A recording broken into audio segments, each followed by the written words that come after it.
a number of different screen types. And then we'll work on the purpose of hydraulic sizing of equipment for Headworks design. We'll look at some of the calculation constraints that we have to work within, as well as some of the design options that we have to counter those constraints. We'll also discuss understanding hydraulic profiles that manufacturers in the marketplace should be presenting, and some of the key items to look at on those, and then do a Q&A session at the end. I mentioned there's a number of different screen types in the market.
From a hydraulic purpose standpoint, we'll look at how essentially we want to boil this down to the most economical filtration of the waste stream. We want to pay attention to the peak flows that we need to handle from a capacity standpoint.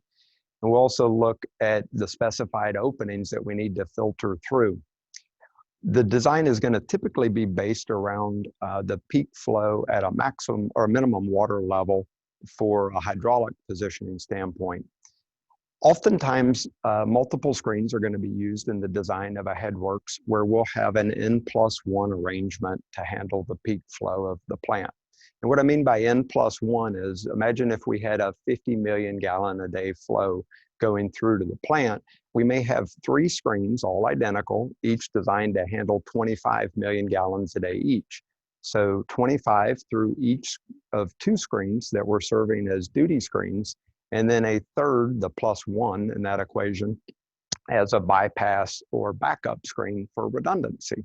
And that can be scaled up for large flows, large pieces of equipment, or also scaled down for smaller systems where we just need a redundant screen system where one screen could handle all of the flow and then a backup mechanical screen to handle that same amount. From a structural standpoint, we want to look at basically the opposite. Is from a hydraulic standpoint, we look at the maximum flow at minimum water levels. From a structural standpoint, we'll look at probably those same maximum flows, but the maximum water levels or maximum head differentials that we could experience across the screen. The ultimate goal really is going to result in the smallest screen within safety factors and conservative design to handle the flows and the opening sizes that we need to filter to. The reason for this is smaller equipment is generally less expensive from a capital expenditure standpoint, so the cost of the machines is less. So the civil costs associated with the Headworks design, or if they're going in tanks, that would cost less money. And the operations and maintenance costs on that equipment would be less as well, less utilities in terms of electricity going to smaller motors, less wash water if there's wash water used for an unloading mechanism, and overall less maintenance and less parts if there are wear parts to be replaced on the machines.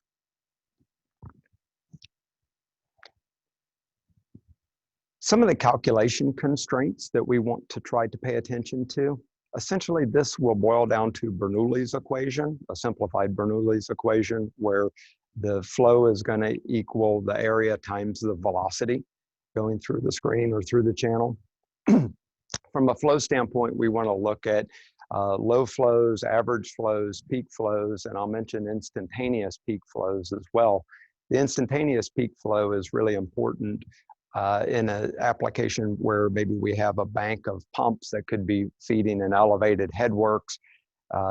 If there's the potential from an operational standpoint for all of those pumps to come on at the same time, we want to make sure that the screen can be able to handle that, or the multiple screens can handle all of that flow. If not, we'd like to have some operational controls put into the system where maybe all of those pumps can't come on at the same time, and even if it's just for a couple minutes, exceed the capacity of the system. The area components of Bernoulli's equation that we want to pay attention to obviously are going to be the water depths. From the structural standpoint, the maximum water depth, and from the hydraulic standpoint, we'll look at the minimum water depth. And then from a grid blinding standpoint, we're going to look at essentially blocking off a percentage of that grid as a mat of screenings is built up across the system. The total area of the screen essentially would start off with a good comparative blinding of 0% to look at different types of screens compared to each other. Evaluating them all with a 0% blinding is a good baseline for that comparison.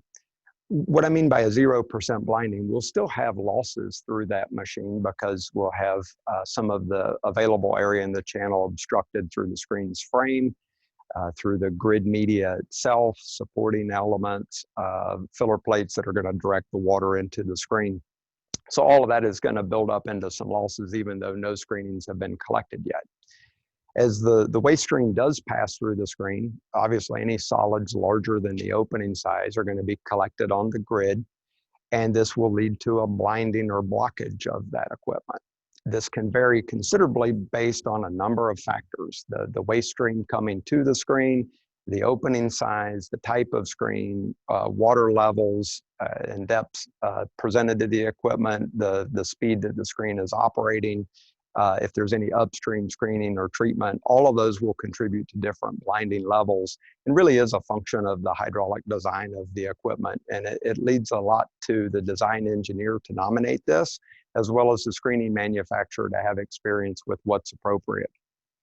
Some examples of those blinding percentages that we find common in our industry: a 6mm slotted type opening, we would expect to have a fairly standard and accepted 30% blinding across that grid. As that opening size increases, we would expect that blinding rate to reduce and become less. As the opening size gets smaller, we're going to build up more screenings on the grid in a greater mat of screenings that will result in a higher blinding rate that we should evaluate.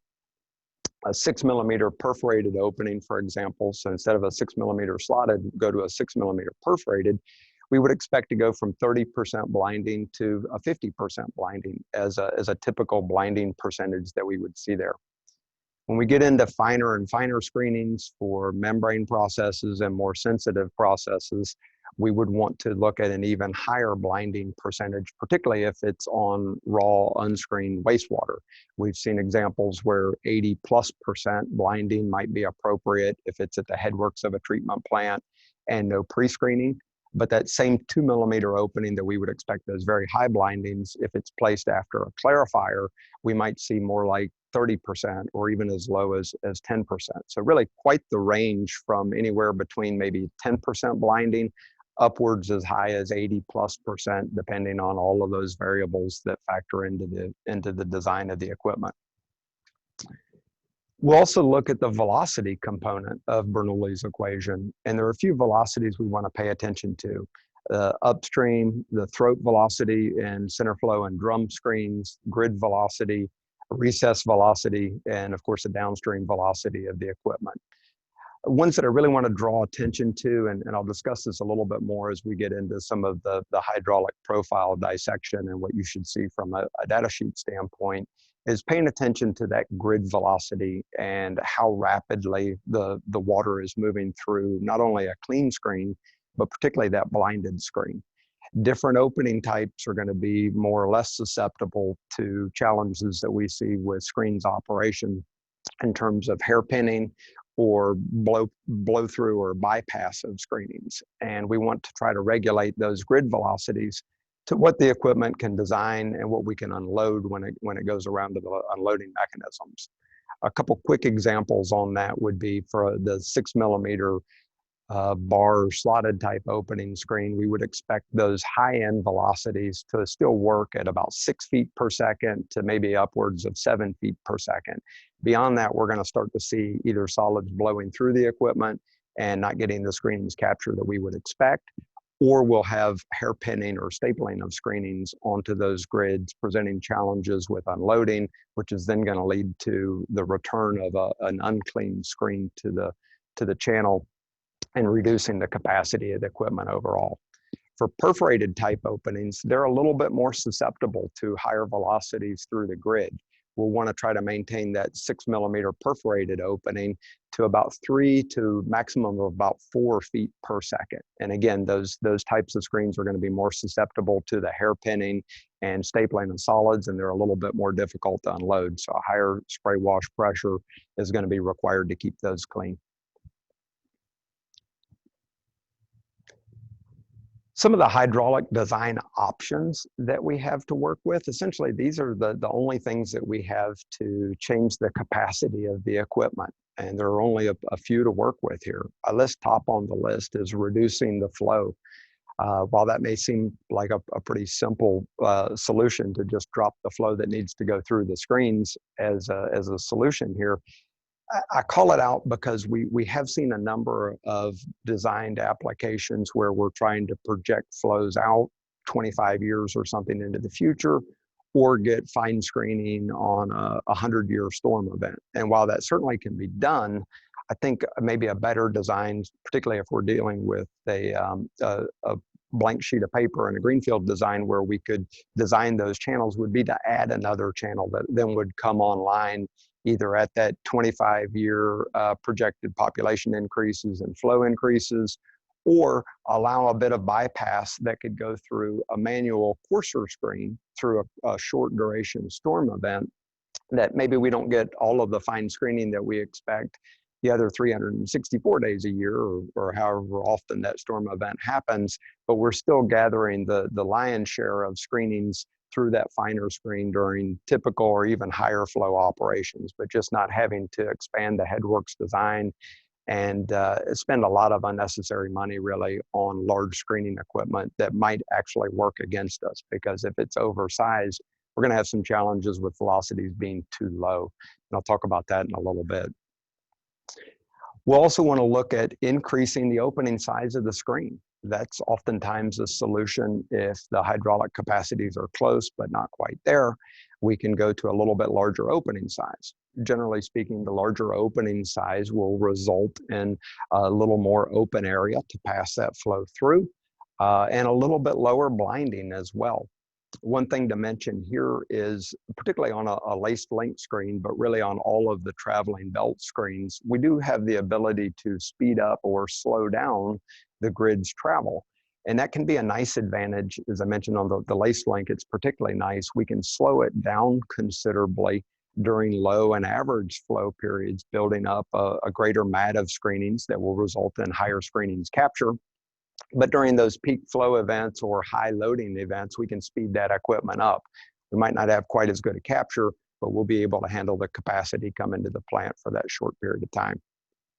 And the last items that we can look at are going to be increasing the area, the wetted area of the screen. This can be done through downstream water controls, through weirs, or if there's a pump that will be pulling water off behind the equipment, adjusting those controls. But a parabolic weir is a nice tool to put in behind a fine screen to essentially surcharge that channel to give a little bit more downstream water depth that would result in a little bit more upstream water depth to increase the capacity of the equipment. I mentioned we can run the machines faster, and then ultimately we can go to a larger screen size. But as I mentioned, we don't want to oversize the equipment beyond the needs of the application. Some of the design options that we'll look at from a hydraulic standpoint certainly we first start off with, are we looking at a new structure or is it an existing structure? The existing obviously would have some more constraints on it in terms of the channel dimensions, perhaps elevations and water depths, but we'll have a few needed parameters to design the equipment initially. Primarily the peak flow is going to be a consideration, what we're trying to design around the opening size and screen type that we want to try to apply to this application. Channel dimensions, either existing or we can design those to suit. And then the minimum water levels that we expect to have, particularly downstream of the equipment at some of those peak flow events. We should have some flexibility in those channel dimensions, particularly with center flow and inclined drum type screen designs, where we can go with a narrower upstream channel to keep velocities up during those low flow events, and then allow that water to pass into and out of the screen through a channel recess. And I'll talk a little bit about that when we look at some hydraulic performance profiles. And I also mentioned a bit that we can put some of those downstream controls in place. We're a particular fan of putting in weirs or gates to be able to open and close certain channels. So if there's a multiple screen headworks, we can essentially turn off or turn on a channel during varied flow events to keep velocities regulated through the equipment and in the channels. And we can have bypass weirs in front of the equipment that could spill over during some of those real high flow events to go through a coarse manual screen as well. So now I'll briefly talk about some of the hydraulic profiles and hydraulic performance that you should see from different manufacturers. Essentially, all manufacturers should be providing some measure of a data sheet showing the overall screen size and dimensions, as well as the hydraulic performance of the equipment. Everyone's looks a little bit different, but a lot of the same information should be conveyed. So I'll walk through what we present at Hydro-Dyne, and that should provide a bit of an apples to apples comparison with other manufacturers in the marketplace. You'll see the first slide I showed, we showed some dimensional measurements, and the second slide would be the performance curves of the equipment. I'll highlight a couple of the sections that I think would be common amongst all manufacturers. And what we should see on really every data sheet would be a model number, just making sure that we're talking about the same equipment, and that would typically relate back to a proposal or a quote or an engineer specification. Screen manufacturers aren't a terribly creative bunch. Our model numbers are going to be some measure of defining the model, and in ours, the STR is the group in the bull shark family, so it's a model within our through flow traveling belt screen. And then the numbers behind it are going to be dimensional numbers, and all manufacturers will display their models like this. The 41 represents the width in inches of our equipment.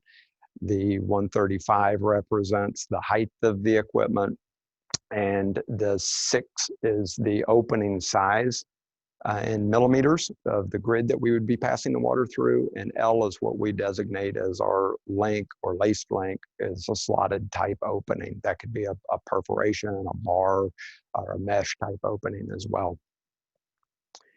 Some of the dimensional components that you should see on these data sheets, we would want to make sure that we're getting the right channel widths, the right channel heights.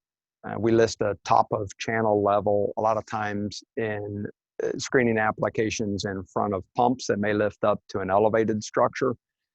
This could be 20 or 30 feet, as oftentimes a gravity-fed system will drop into screens, and then it would be pumped up several floors up to the beginning of a plant, basically. So just making sure that all of those correlate to the right size screen is going to be necessary from a structural standpoint, as well as the design standpoint. We'll want to make sure that we're calling out the opening size and the opening type of the grid that the water's to pass through, as well as the percent blinding and obstruction. On this one, I'm listing 30% blinding, and previously I mentioned that that would be an appropriate standard blinding or blockage percentage on a 6 millimeter laced link or slotted type screen. If the water level was to increase considerably, we would want to increase this blinding a bit. If that opening size was to get smaller, we'd also want to increase that blinding a bit.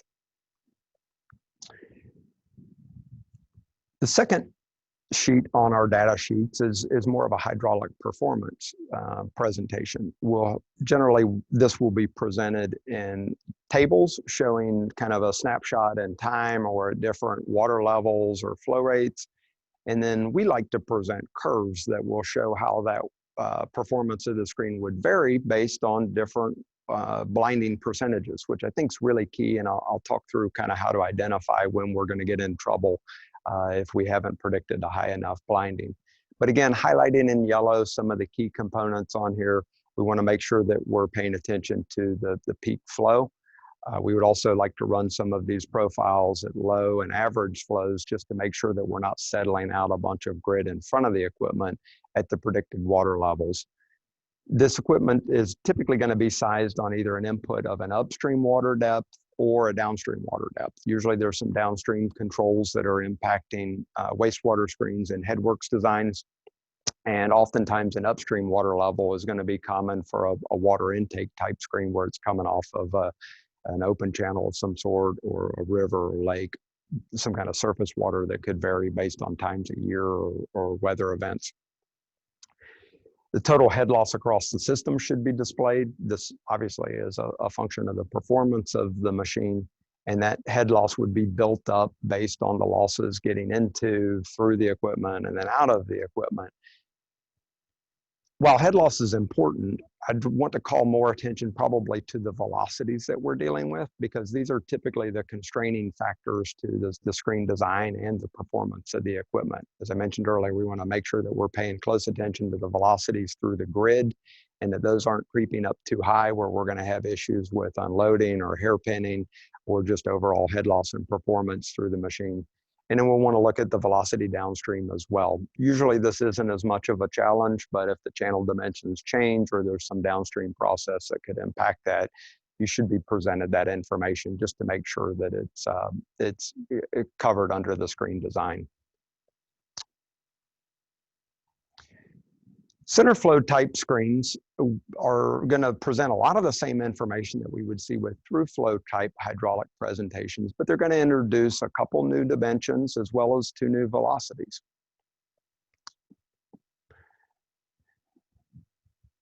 I've highlighted in orange those 2 new dimensions that we want to pay attention to. Essentially the screen depth. Now we've turned the screen in the channel 90 degrees, so the water will go into the equipment and then out through the sides of the equipment.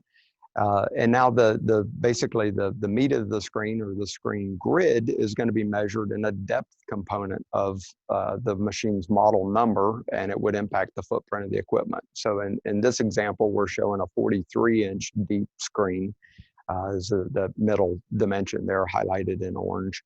And then we're also going to be looking at a dimension that would correspond to the recess width around the screen. As I mentioned, the center flow type screen has the advantage of having a narrower upstream channel, and then we can design a channel recess. So as the water goes into the screen and is feeding up to it, we'll have a higher velocity because our area, that upstream channel, has been reduced, and we'll be able to keep solids in suspension during low flow events. And then as it enters into the screen, we can escape out of the equipment through a wider channel recess. And I think that that's a very unique component of that style screen to be able to handle varied flows and still get to very fine opening sizes of the screen itself. From the hydraulic standpoint, we're now looking at a couple new velocities to consider as well. We have the velocity as we get into the throat of the equipment, and then the velocity as we're escaping around the sides. And I think a well-designed screen application is going to balance those 2 velocities well. As I mentioned, the center flow screen, we can have a narrower upstream channel feeding to it, but we want to manage the velocity getting into the screen to an acceptable rate. 3 feet per second is pretty good. If we start approaching 4 and beyond, we'll start to develop some turbulence as we get into that screen, which is going to contribute to higher head losses, but it's also going to bypass the first segment of the screen's grid. So the effective opening area that we have to present to the flow is really just going to be shot past and bypassed. So it's going to decrease the overall capacity of the screen if that throat velocity is too high. From the recess velocity standpoint, as I mentioned, we want to try to mate that to the throat velocity and keep those equal, because that's essentially putting the right size screen in the right channel width. If we're able to balance those two out, you end up with the lowest head losses for a given flow through the equipment, and a really well-designed system. Again, like to keep that in that 3 to 4 foot per second range on the high end of the flow spectrum. I think what you'll see is most manufacturers will offer a number of different screen models to be able to drop into varying channel widths. And what we've seen is traditionally US-based manufacturers will base their models on an imperial width channel. So a 2, 3, 4, 5 foot wide channel would be a common channel width. And either European or Asian-based manufacturers oftentimes will have theirs corresponding to a metric width channel. But most manufacturers should have a screen that would fit into a channel. And what we want to look for is trying to balance out that influent throat velocity with the recess velocity around the equipment. And then, as I mentioned previously, we'll obviously want to be paying close attention to those grid velocities, and particularly the velocities going through the grid once we start to blind that off. As a perforated screen on this example with a 6 millimeter opening, we want to try to keep that in that 3 to 4 foot range. Otherwise, we're going to expect to have some problems with hairpinning and unloading. And so that kind of wraps up the presentation. I'll do a quick summary and then we'll move on to some questions. I discussed the hydraulic design and the structural design components that we want to go through. From the hydraulic end, we want to make sure that we are basing peak flows off of the lowest expected water levels, typically controlled downstream. And from a structural design standpoint, we want to look at those high differential loadings and what we could expect across the machine. Sometimes systems have bypasses and stuff to manage this, but other times we've seen plant designs that may have this upwards of, I think the largest that we've done is 33 feet of static and operational differential across the equipment. So we want to make sure that we're designing it to fit the application and the needs and not over designing. But it certainly makes sense to build it to suit and not have a failure in the field if high differentials are expected from a structural standpoint. We certainly want to know our flows. I mentioned the low and average flows are going to be important, certainly in today and when the equipment is installed, but then looking forward into the future, what we could see as peak and instantaneous peaks, and making sure that the equipment is designed to manage that whole range. Talked a lot about velocities and making sure that we're managing the velocity not only in the upstream channel so that we're not settling out grit if it gets too low, and in the velocities through the grid, we don't want those to get too high and present challenges with performance. And then some of the design controls that we've talked through. Ultimately, our goal here is going to be to produce with adequate safety factors, a well-designed system that's going to operate across a number of flow ranges and different loadings. But the smaller the screen that we can do generally is going to cost less money from a capital expenditure standpoint, as well as a civil and construction standpoint. And we want to look at that channel design to make sure that we're keeping it as compact and condensed as possible. And then the installation of any downstream control through weirs or upstream control through bypass. And with that, I'll present some of our contact information as we're tallying up hopefully some questions to address here. We list on here our website, www.hydro-dyne.com. There's a wealth of information on that website, as well as more contact information, welcome emails through info@hydro-dyne.com, our phone number. You can hit us up on the social media sites. And we'll also welcome you to check out live.hydro-dyne.com for other live webinars that we'll be running now and in the future. So no further ado, John Walsh, Western Regional Sales Manager. Have we collected any questions throughout this presentation? Hey, Jake. Actually, yep, we've got a couple of questions that have come in from some folks. So thank you for that. And we also want to just acknowledge and apologize for the audio difficulties we had at the very beginning of the presentation. So thanks for your patience, everyone hanging in there. So the first question, Jay, is How are screens controlled to handle both flow and screening load variations? There's a few different ways that we can electronically control the equipment. Typically speaking, we'll have an exercise timer. So the equipment is set into an auto run cycle. There'll be an exercise timer that will just force the equipment to come on every several hours to move the mechanical parts and process the lubricants through anything that needs to rotate. Oftentimes, the call to run is going to be needed before that exercise timer kicks in. So we would need to have some measure of level sensing. This could be done as simply as just a float switch, although now typically we see a little bit more sophistication there through, at the very least, an upstream level sensor like an ultrasonic. We like the non-contact sensors because they don't foul up like a float switch. And really our preference is going to be on particularly the finer screens to put a differential level across. So an upstream and a downstream level sensor that would communicate with a variable speed drive to speed up the screen when higher capacity is needed or when we see higher blinding rates, or slow it down during the lower flow and lower blinding rates to build a better mat and collect more screenings. All right, thank you, Jake. Got another question for you. Is there an advantage to using a lace link grid as opposed to a perforated plate when you have very large swings in influence flow? Yes, I think so. That's going to depend a little bit on ultimately what opening size we're trying to get down to. If it's a membrane or a very sensitive process, I don't think many of those manufacturers are going to want to see a slotted opening type screen there. But as we get up into a 3 millimeter or a 6 millimeter opening, I really think that there is some advantage to the slotted opening type screen, particularly when we've got a large turn down ratio on the variable speed drives. And what I mean by that is during the low flow ranges, we could slow the equipment down considerably to build a better mat of screenings. Even if it was a larger 6 millimeter or so opening, a very slowly run screen is going to build up a good mat, and we'd start to see some of the same sort of capture ratios we'd see even on smaller perforations. And I like that design because then when we do get a high flush of solids or a storm event with an awful lot of water coming to it, we can speed that equipment up and still have the capacity for the couple times and few occasions that it's needed. So I think with the VFD, I really like that sort of an arrangement, and it's something that we do quite frequently. Okay. Another question for you, Jay. On a green design, would you recommend downstream level control with a weir and/or gate?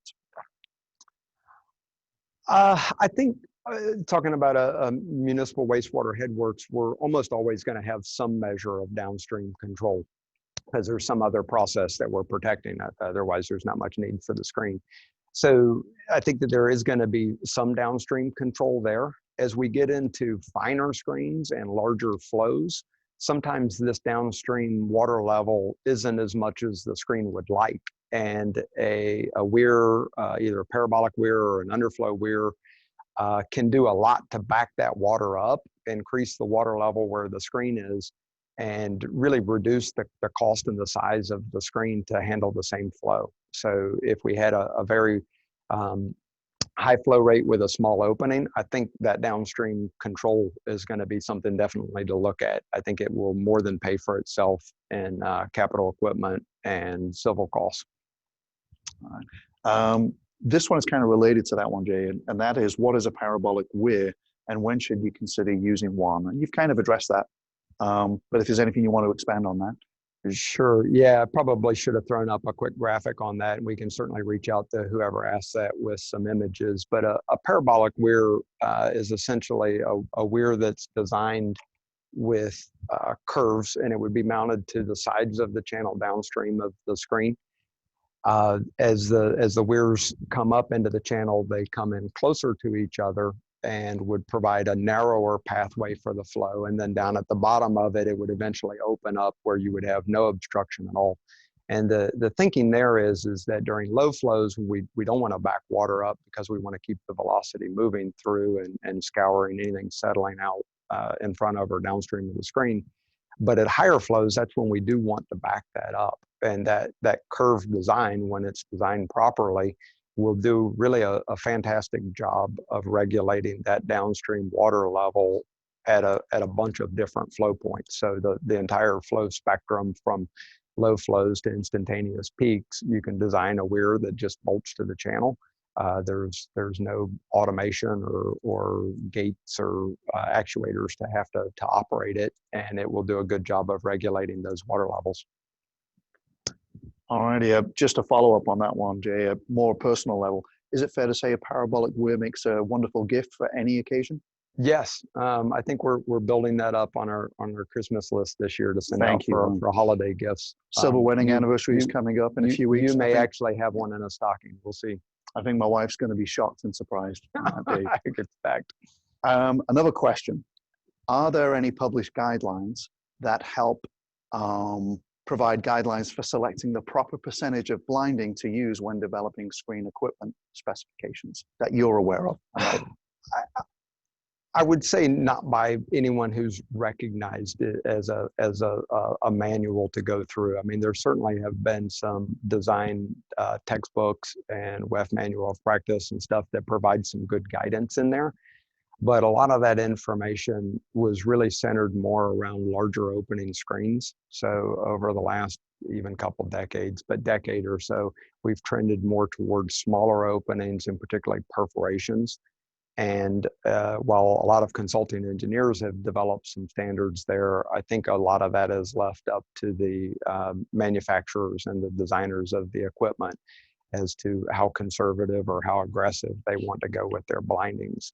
And I think that's really something that should be paid fairly close attention to, because we don't want to undersize equipment. And I think that's probably an area where sometimes we'll see some failures, is predicting too low of blinding percentages and expecting that we could just run the screen really fast to dodge that problem. All right, thank you. I think we've got time for one more, and it is: when reviewing hydraulic profiles from different manufacturers, which points are key to understand and why those profiles may be different? I think I mentioned earlier, starting off with a bit of a baseline is a good place to start. Asking the manufacturers to provide, obviously at the recommended blinding rates, but getting a blinding rate at 0% will give a good apples to apples baseline for performance of the equipment before you start any sort of shenanigans with speeding the screen up and running it too fast, or maybe manipulating some of those blinding percentages to unrealistic or unexpected levels. Other things that we'd want to compare, the blinding rates, look closely at the velocities through the grid, look closely at the water levels. That's a big way to manipulate the performance of the equipment is to have higher water levels, because it gives more screening surface to work with. I'd look at the model numbers, or if there's any layout drawings or dimensional information provided. I'd point out that there will be nuances in efficiencies of equipment. Some manufacturers will be able to pass a little bit more water through a smarter design or more efficient design, but you shouldn't have orders of magnitude difference in terms of the equipment widths or depths or heights. Alrighty, and I apologize, I misled you. I do have another question, and it is: are there any applications where wide and shallow channel dimensions are preferred over deep and narrow channel dimensions? I think as a screen manufacturer, rarely are we a fan of wide and shallow. That's almost always going to present some hydraulic challenges as we get into the lower flow ranges. It's not a problem for the high end, and that's really what those channels are designed for. We've seen some channels like that, particularly on some international applications, where maybe there was a manual rake in there to start with, or a single rake, even a multi-rake screen, where it had a wider channel and they weren't as concerned about grit settling out because someone was going out there just manually raking it off. And you needed that wide bar rack to be able to handle the flow that could come through. From a mechanical screen standpoint, and particularly a fine mechanical screen, I think generally speaking, we'd like to see narrower and deeper to be able to manage those varied flows. And the reason we like to see that has everything to do with the velocity upstream at the lower flow events. So if we're able to maintain higher velocities upstream at the middle of the night low flow event, and all we need to do to increase the capacity through the screen is effectively raise that water level up, that narrower, deeper channel does a good job of managing velocities, grit settling, and even the equipment cost itself. The only caveat I think I'd throw in on that is we need to be mindful of the blinding. If that water depth becomes so great, it's going to blind the screen off faster than you would with a narrow, shallow channel. All right.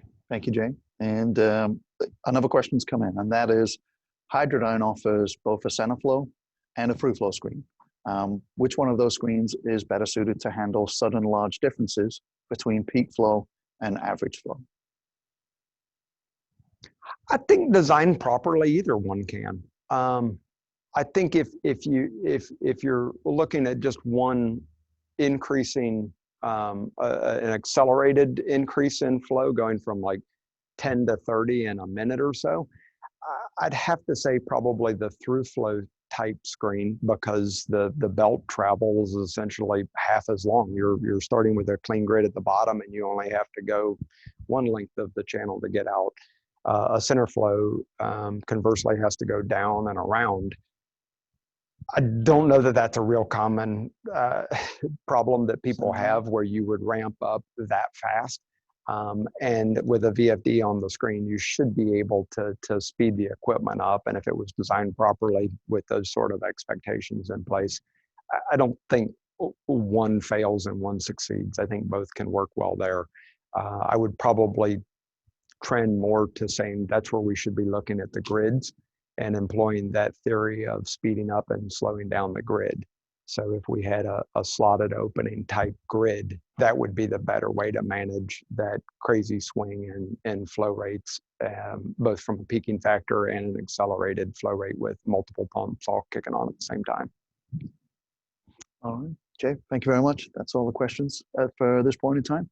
All right. If anyone wants to ask an additional question, we can reach out to you and respond to those offline via email. Thank you very much.